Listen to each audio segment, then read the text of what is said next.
Ça marche? Bonjour, bonjour, ça va bien? Est-ce qu'on entend? Oui. Alors, bienvenue aux braves qui ont laissé tomber les terrains, qui sont bien branchés pour jaser avec nous des faits numériques puis de l'aisance qu'on veut que nos élèves développent. Soyez indulgents avec moi, c'est une première dans ce format-là. Pour vous dire, je compte exploiter Twitter pendant la présentation. Alors, à chaque fois que je ferai des liens ou que je partagerai des ressources quelconques, le lien sera sur Twitter. Alors, vous allez pouvoir le retrouver là. Et de la même façon, je vous invite à jaser avec nous sur Twitter, à répondre aux questions qu'on va se poser. Je pensais utiliser juste le mot-clic AFEMO. Je pense que c'est simple. Et puis, vous pourriez le suivre de cette façon-là. Mon intention, c'est de vous proposer des pistes pour que vous puissiez réfléchir, avoir des conversations avec vos équipes, puis explorer un peu ce qui se passe ou ce qu'on pourrait faire au sujet de l'apprentissage des faits numériques. Et voilà, ça c'est mon intention. Puis la question que je vous pose dès démarrer, ce serait celle-ci. Votre équipe, puis quand je dis votre équipe, là, ça peut être votre école, ça peut être votre système, ça peut être juste votre niveau. Est-ce que c'est votre vision? Puis la question que je me demande, c'est est-ce qu'on en parle vraiment ou si on prend ça pour acquis, puis on ferme notre porte et on fait ce qu'on veut. Alors, est-ce qu'il y a une vision de votre équipe? C'est quoi les perceptions, les attitudes, les pédagogies réelles, au vrai, là, dans votre milieu? Alors, je vous laisse réfléchir à ça. Si vous voulez écrire sur Twitter, vous pouvez répondre. Puis ici, ben, les intimes, on peut comme jaser aussi sur ce sujet-là.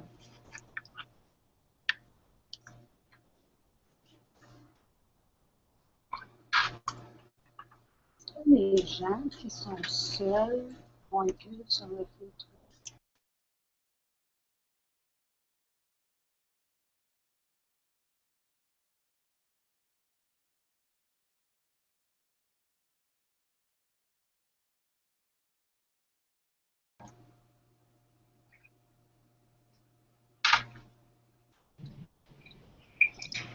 Alors, ce serait le mot-clic à utiliser si vous voulez votre avis, notre fil Twitter.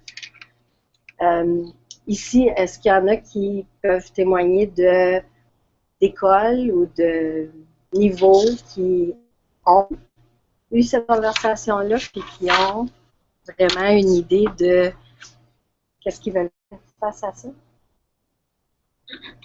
Ben, j'ai travaillé avec une école l'an dernier. Ils se sont vraiment penchés là-dessus. Ils ont regardé les stratégies pour l'apprentissage des faits numériques. Et il y avait un représentant parmi vous, ils se sont penchés sur un tableau. Pensez à quel serait vu en priorité dans chacun des niveaux, sans délaisser les autres nécessairement, mais de dire celui-là, faut qu'il soit maîtrisé. S'assurer que par la 6e année, il y a une maîtrise des faits numériques.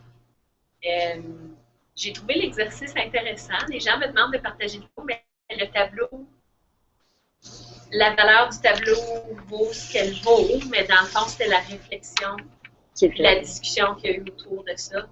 Puis, par après, le comment va y aller. Après le comment. Ouais. Alors, on va continuer avec la prochaine question. C'est la première question, je l'ai posée justement parce que j'ai l'impression que, dans mon expérience, on n'en parle pas beaucoup. On prend pour acquis que les gens font quelque chose, puis que c'est la bonne chose, puis on ferme notre porte, on n'en parle pas. Malheureusement, ça peut avoir quand même une portée assez grande, qui n'est pas toujours positive. Je parle de conversation avec l'équipe qui est riche. La première question, pour moi, quand on veut aborder quelque chose, c'est pourquoi? Pourquoi on se soucie de ça? Pourquoi on devrait devenir habile avec les faits d'addition et les faits de multiplication? Encore là, si vous avez des réponses à cette question-là, vous pouvez les partager. Moi, je vais juste poser la question sur Twitter aussi pour que les gens puissent répondre. Puis je vais partager aussi une présentation TED de monsieur qui parle du pourquoi. Pourquoi on devrait se poser la question pourquoi avant de commencer à penser à autre chose. Je vais vous montrer maintenant des réponses que moi j'ai eues d'élèves quand on leur a demandé ça. Alors, au cycle moyen, on s'est penché à un moment donné sur l'acquisition des faits numériques. On a demandé aux élèves pourquoi on devrait devenir habile avec les faits de multiplication. Et, pourquoi mon écran change? Ah, ça s'en vient. La réponse la plus courante, puis là, il y a peut-être des coquilles encore, j'ai essayé d'arranger la qualité du français un petit peu, là, mais il reste des coquilles d'élèves. Celle qui est en bleu, c'est celle qui est revenue le plus souvent. Alors, la plupart des élèves disaient, ben, si on peut calculer avec des petits nombres, on est habile avec les grands nombres. Alors, ça, c'était vraiment la réponse la courante. Toutefois, il y avait beaucoup de choses, souvent, là, pour avoir un bon métier puis de l'argent, là, des réponses dans cette veine-là, là, il y en avait beaucoup. Donc, la perception, là, prends tes tables parce que va avoir une bonne job, puis ils prennent ça pour du cash, puis c'est avec ça qu'ils s'en vont. D'autres réponses qu'on a eues des élèves, pour être bon ou bonne en maths, alors, ça change pas vite, cette affaire-là. Je sais pas pourquoi. OK, voilà. Pour aller plus loin dans la vie, puis être plus intelligent, puis je pense que quand on pose la question aux élèves, on les rend plus actifs dans leur apprentissage. On les rend, on ne fait pas juste leur faire subir des choses, on leur fait réfléchir à pourquoi on fait les choses. Mais plusieurs de ces réponses-là nous ont fait nous arrêter par rapport au mindset. Je pense que c'est un sujet qui nous touche tous beaucoup, le mindset. Est-ce que nos élèves ont une vision qu'ils sont intelligents, puis ça finit là, ou s'ils ont une vision qui sont en apprentissage puis qui sont capables d'apprendre. Alors, il y avait des réponses assez fortes là-dessus. Je vais mettre sur le fil Twitter des références que vous pourriez utiliser pour votre lecture personnelle puis réfléchir à cette idée-là du pourquoi, ou pour lire avec vos équipes puis provoquer des conversations, puis dire, OK, qu'est-ce qu'on pense de ça? Qu'est-ce que ça nous amène? Alors, Kathy Seeley, qui va justement être à la conférence à l'automne, elle a écrit tout un livre dont le titre est Faster and Smarter, mais je vais vous mettre le lien vers l'article qui porte ce nom-là. C'est juste 2 pages, ça se lit comme très, très bien. Et puis, ça fait réfléchir à la place de la vitesse dans toute notre approche avec les faits numériques. Jo Boaler, qui est très présente aussi dans les conférences puis sur Twitter, elle, le texte que je vous partage, c'est assez récent, là, elle vient de publier ça sur les réseaux aussi. C'est Fluency Without Fear. Puis, Fluency, juste pour vous dire, moi j'ai essayé de traduire ça avec aisance. Il me semble que fluidité, ça fait comme liquide, là, je sais pas, mais j'ai de la misère avec ce mot-là. Mais le meilleur mot, on est ouvert à ça. D'autres textes qui peuvent peut-être aider vos équipes, je ne sais pas si vous faites des lectures en groupe de profs parfois, peut être pour venir ces conversations-là. On connaît Marion Small et Robert Lyons. C'est vieux, ce texte-là, c'est du 9, je crois. Toutefois, il parle du fait que, on dit, les élèves aujourd'hui connaissent pas leur table. Puis il reprend cette idée-là, mais il démystifie un petit peu ça. Puis il explique comment, si on compare on les compare souvent à des adultes efficaces. Puis on s'entend bien que c'est pas tous les adultes qui sont efficaces. À chaque génération, et il dit dans tout ça qu'il n'y a pas de différence dans les 40 dernières années dans la performance par rapport à ça. Alors, ça peut être une information ou un début de conversation avec vos collègues. Je vais juste partager ça.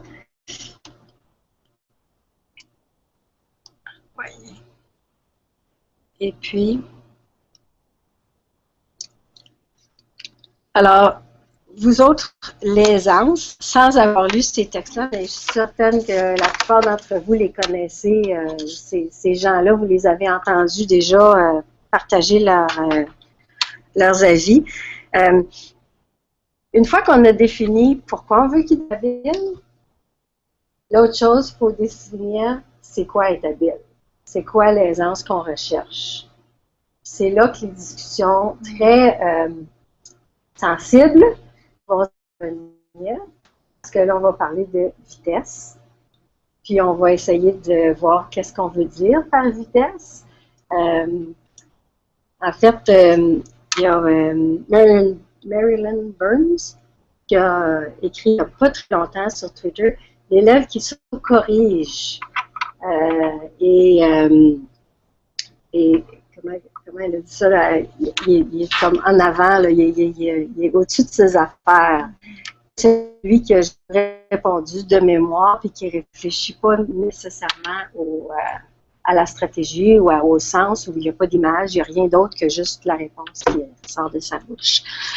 Alors, quels mots vous viennent en tête pour parler de l'aisance? Qu'est-ce que vous pensez que vos profs diraient? Par cœur. Efficacité. Ah, le mot efficacité. Rapidité. Rapidité, merci. Flexibilité. Flexibilité. OK. Quel mot vous voudriez entendre? On peut entendre compris. Pardon? Compris. Compter, d'accord? 2 et 5. Céline, c'était compréhension. Mais on l'a raccourci. Pas compter.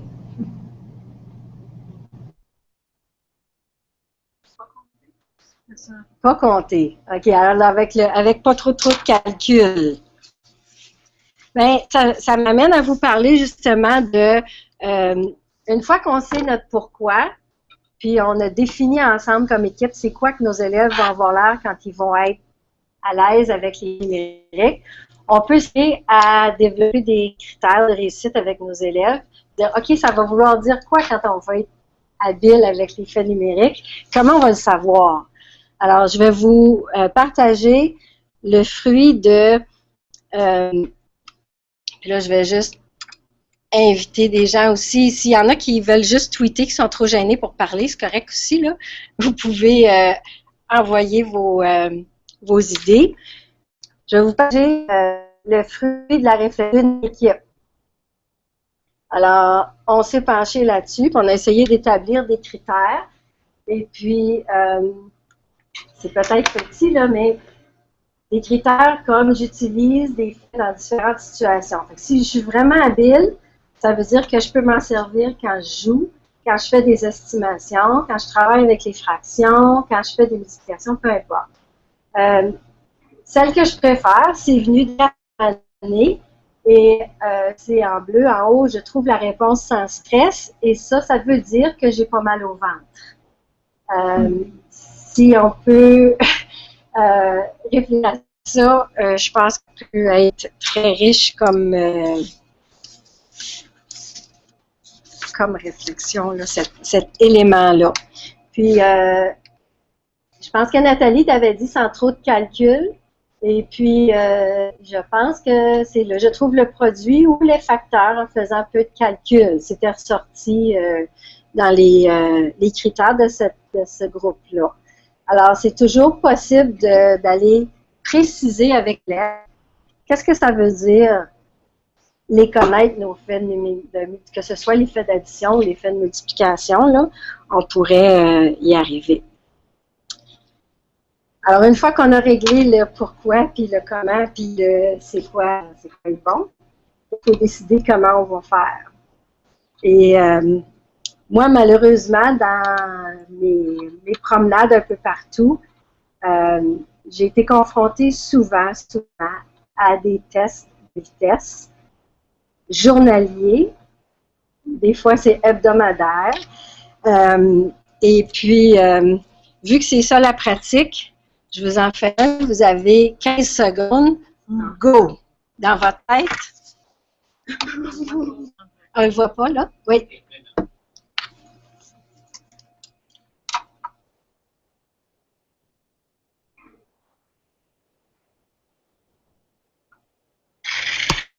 Fini.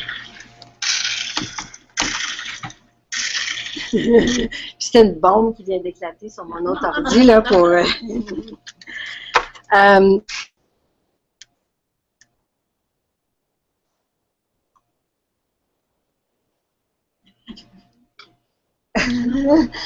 OK.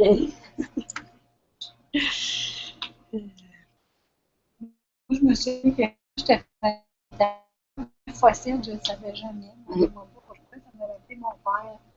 Qui me donnait toutes sortes de trucs. Je ne sais pas.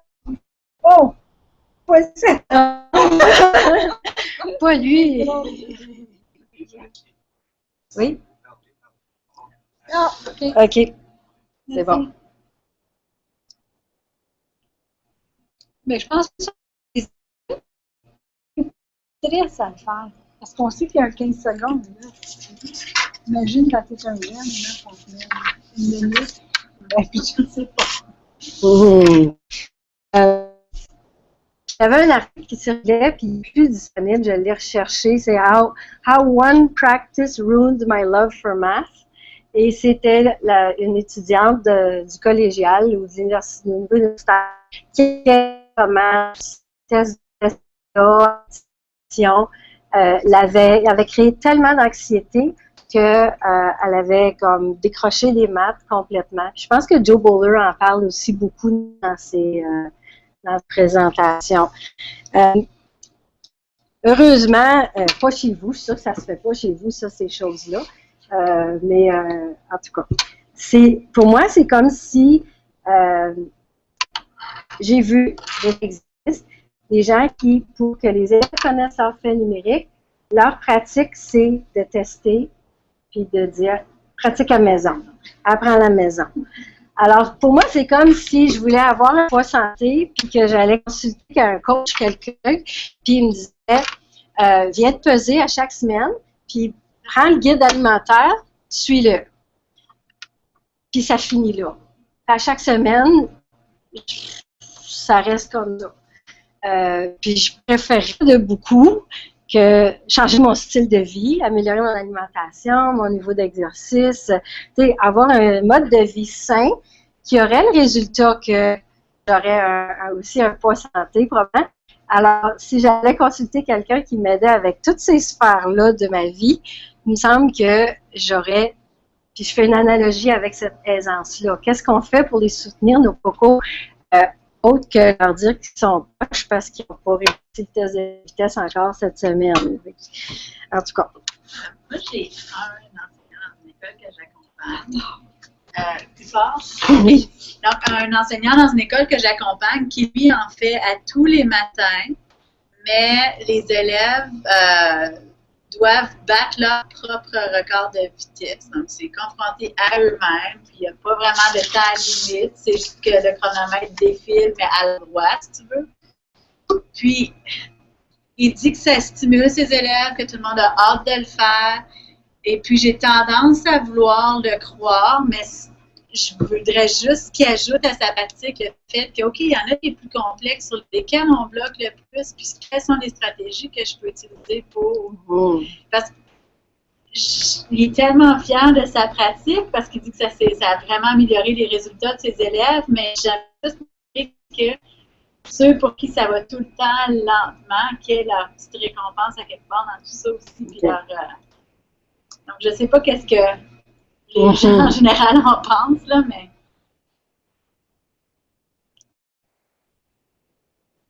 suggestions, commentaires. Et voilà, on s'en va justement vers comment on fait pour soutenir cet apprentissage-là. Puis toi, tu nous proposes une stratégie d'évaluation qui est utilisée à répétition. Puis on va aller voir s'il y a autre chose qu'on pourrait ajouter au menu, qui pourrait être proposé à tout le monde, dans le fond. L'évaluation au service de l'apprentissage nous amène plusieurs. Puis ce qui est intéressant dans ce que tu apportes, c'est que les élèves ont peut-être participé à la construction de l'évaluation, c'est-à-dire qu'ils ont déterminé, OK, on va pouvoir utiliser ça pour mesurer nos progrès. Et peut-être d'ouvrir puis voir est-ce qu'il y a d'autres façons qu'on pourrait mesurer nos progrès comme groupe classe, parce qu'on peut avoir des choix. Alors, de la même façon qu'on fait de la co-construction de critères, on peut-tu faire de la co-construction de mesures d'évaluation de comment habile je suis rendu. Alors, il y a peut-être du jus là-dedans à aller explorer. Je ne sais pas si ça donne des pistes.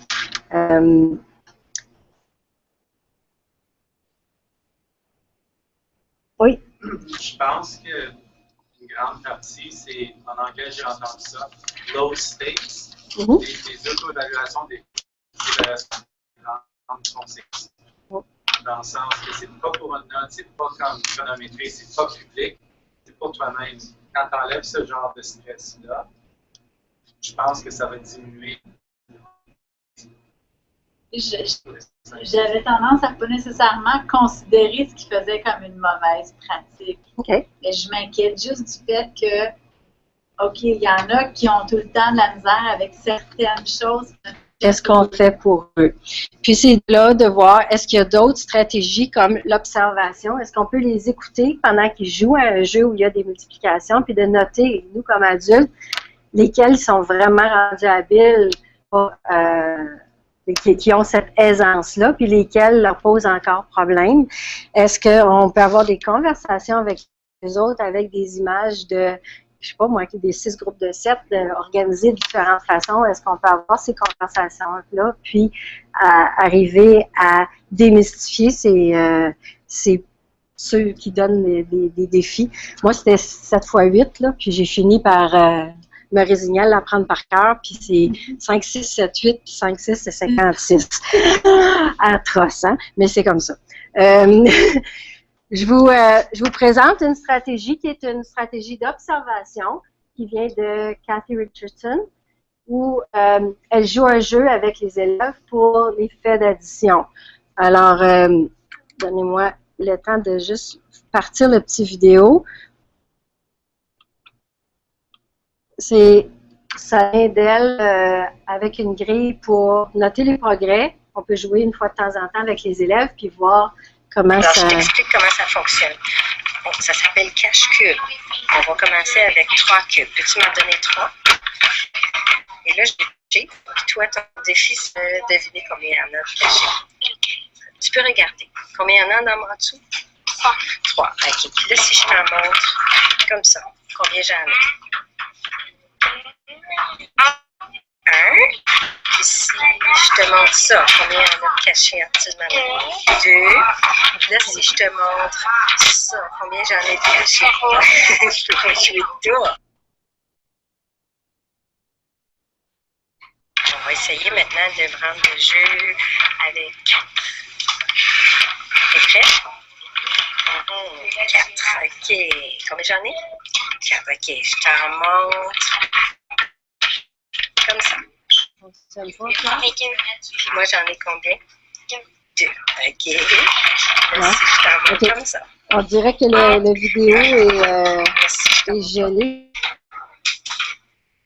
Moi, je t'en montre 0. Moi, je cache Je vais combien? essayer de...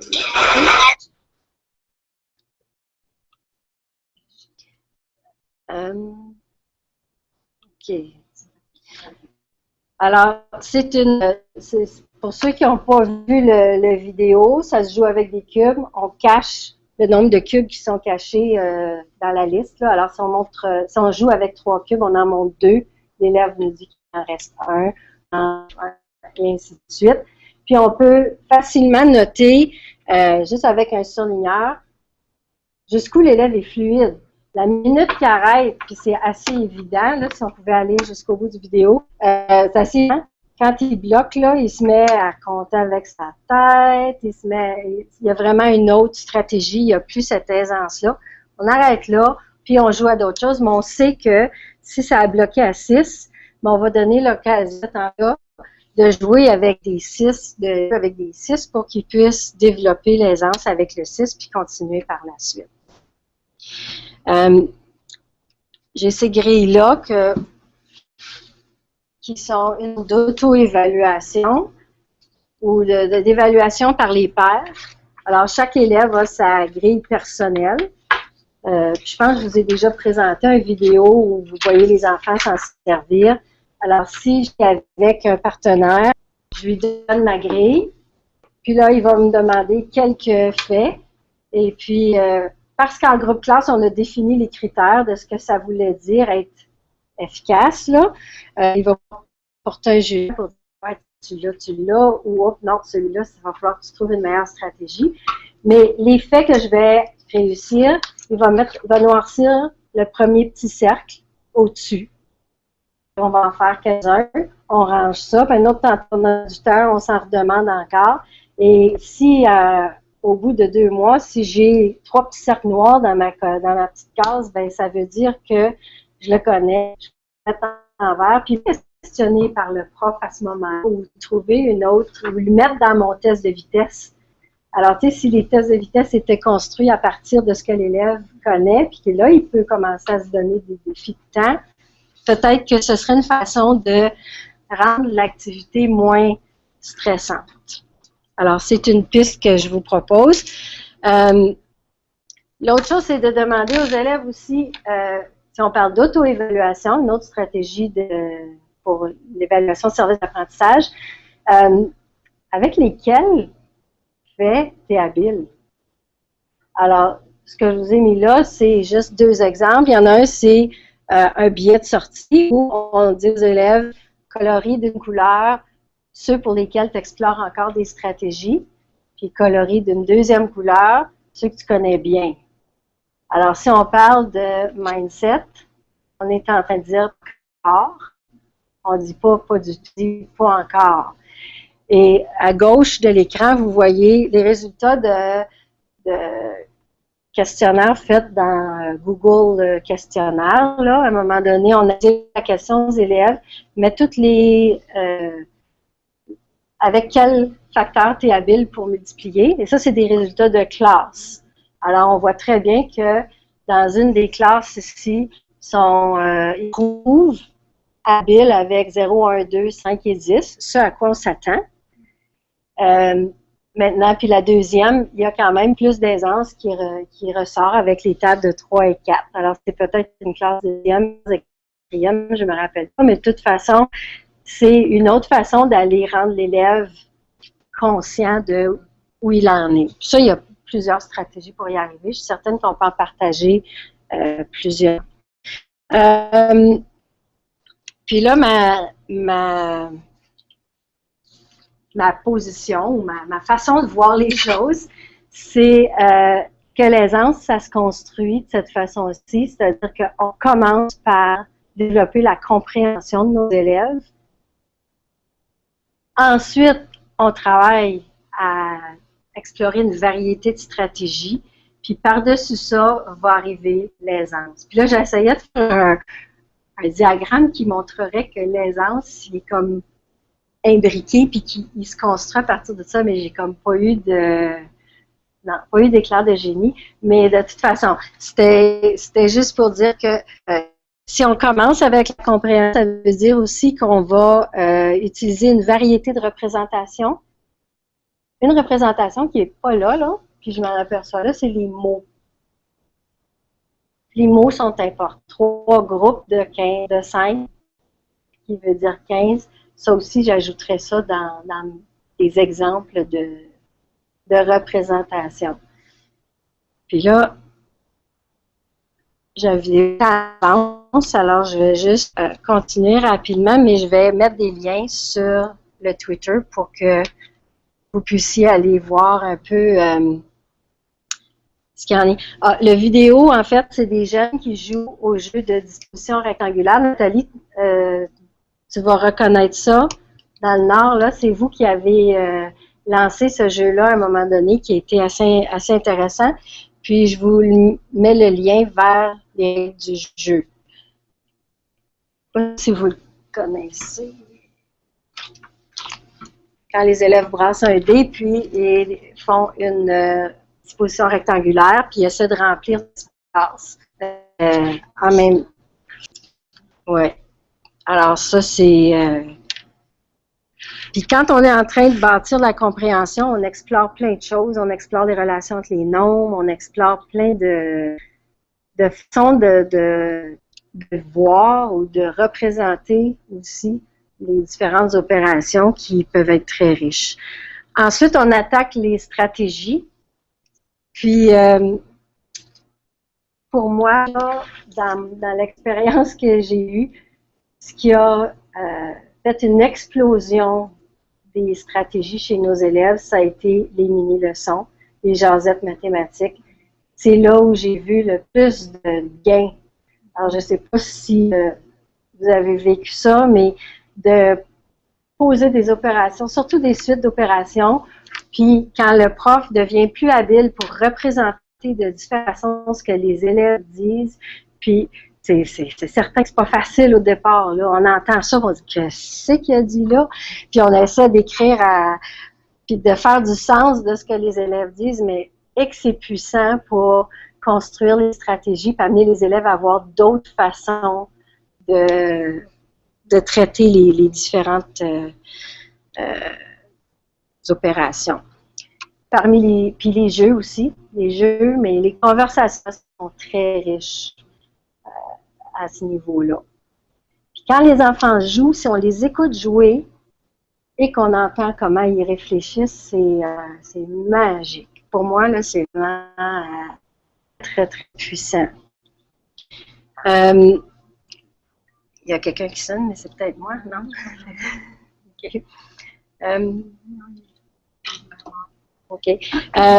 Puis il y a différentes... quand arrive le temps de l'aisance, mais là, on est rendu qu'on les connaît, on comprend, on a des stratégies dans notre bagage, on veut juste devenir plus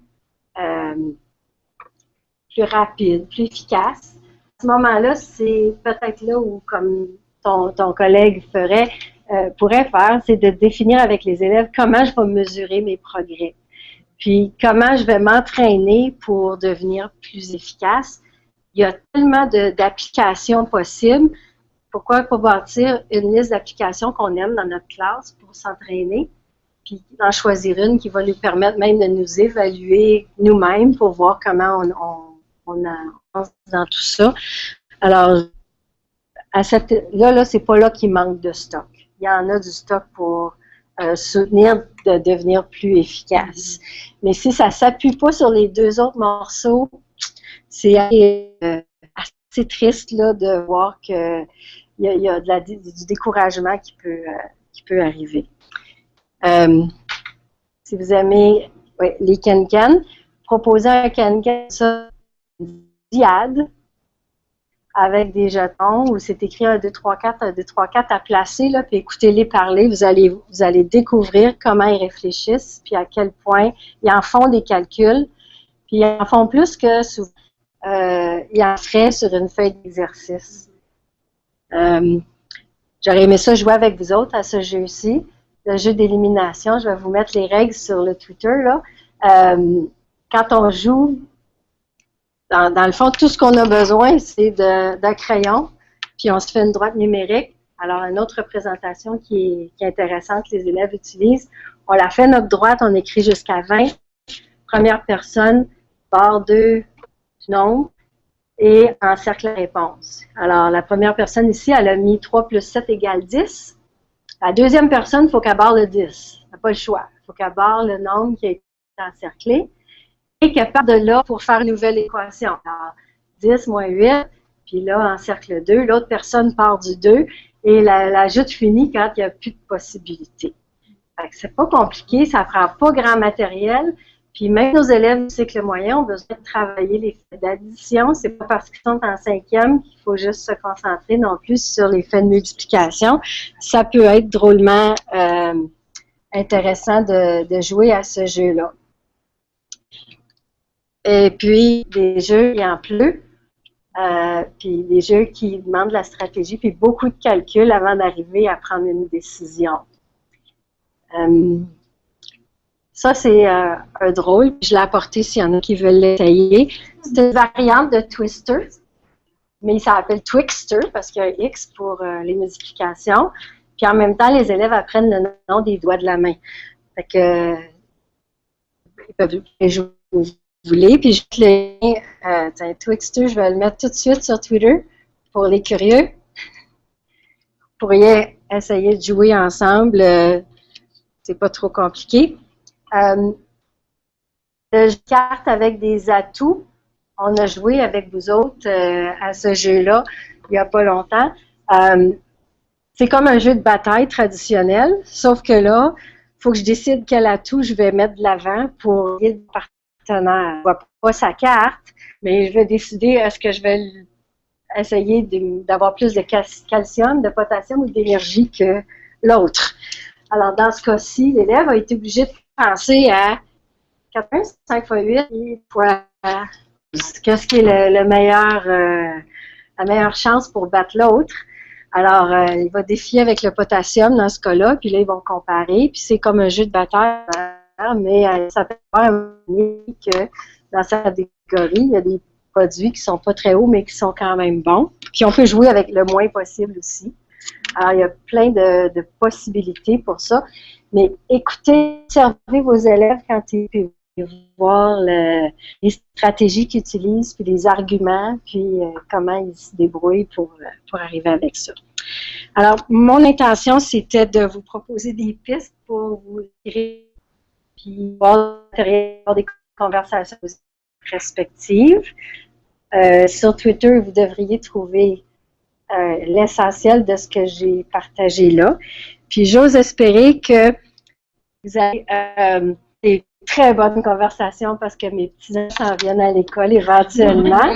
Et vous pourriez peut-être avec vos équipes penser à l'émission Clean Sweep où on fait du ménage dans une salle, mais là, de faire du ménage là-dedans puis voir ce que vous allez éliminer, ce que vous allez augmenter, ce que vous allez réduire, puis ce que vous allez ajouter. Alors voilà. Merci beaucoup de votre écoute et j'ai hâte d'aller lire sur Twitter ce que vous avez partagé, puis moi je vais aller partager à mon tour ce qui manque. C'est bon? Est-ce qu'il y a des questions? Est-ce qu'il y a des choses qu'on peut... Veux-tu reprendre la modération, Pierre, pour pouvoir prendre les questions? Est-ce que tu vas mieux les entendre, j'entends? Je ne sais pas.